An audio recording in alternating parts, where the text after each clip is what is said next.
It rained Saturday and Sunday here at 12 Corby's Hollow, and that made for perfect conditions to complete the planting of the new garden. The new garden is where we usually plant our staple crops, such as sweet corn, turnips, and potatoes. Though every now and then I like to stir things up to keep potential pests on their toes. So this year, I'll also be putting our leeks in the new garden.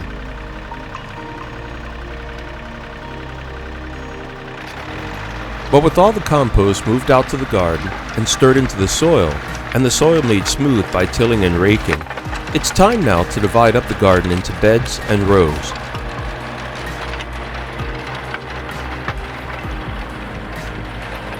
For the most part, we use a deep bedding system, which helps to control weeds without the necessity of so much weeding.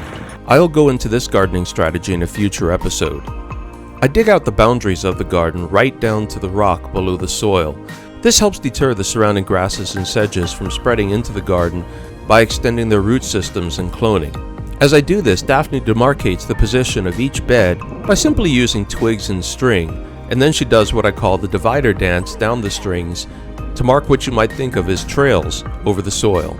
Some of these trails will prove useful later in the growing of potatoes as they provide additional dirt for banking up potato mounds. We will also cover that in a future episode where we look again at how to grow potatoes.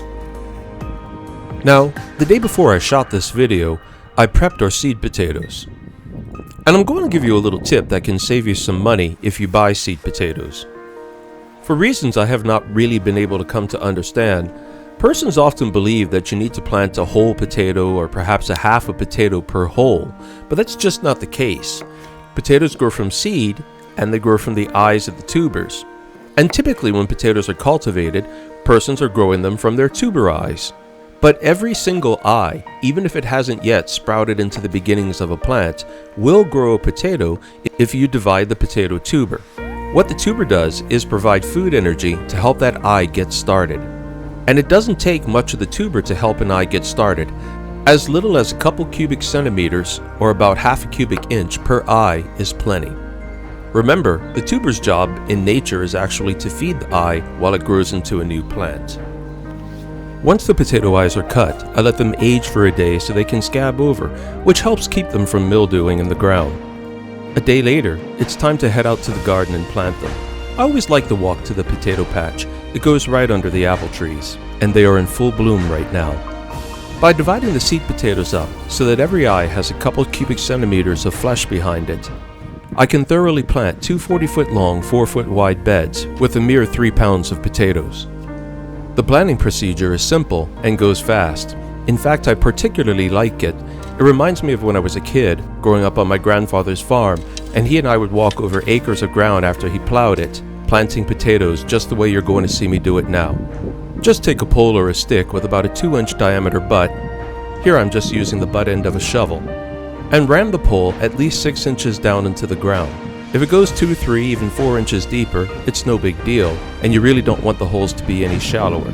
With all that energy available from the tuber behind the eye, the young potatoes can grow up a long way. And the deeper they are in the ground, the less you're going to have to bank them up later on when they begin to grow new tubers. How and why and when to bank is a topic we'll cover in another session. For now, I'll just say it's very important. Potatoes that grow exposed to the sun become poisonous. Plant the potatoes in rows a foot apart and 2 to 3 feet wide.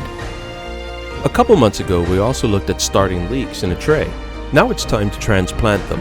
Leeks are very hardy and largely pest-free, but to grow big, they do have to be transplanted a couple times. The procedure is simple. I just bring the trays out to the garden, shake up the potting soil a little bit to loosen up the leeks, which grow extensive root systems even when they're very young. Gently remove the leeks and poke a hole with my finger about 2 inches deep and lightly slide soil back into the hole. At this point, I'm spacing the leeks 6 inches apart from each other in every direction. When they reach 9 to 12 inches high, we'll transplant them again for their final growth phase. It's that final growth phase that's going to make them big and plump and flavorful. We'll come back to that in a later episode of Organic Gardening.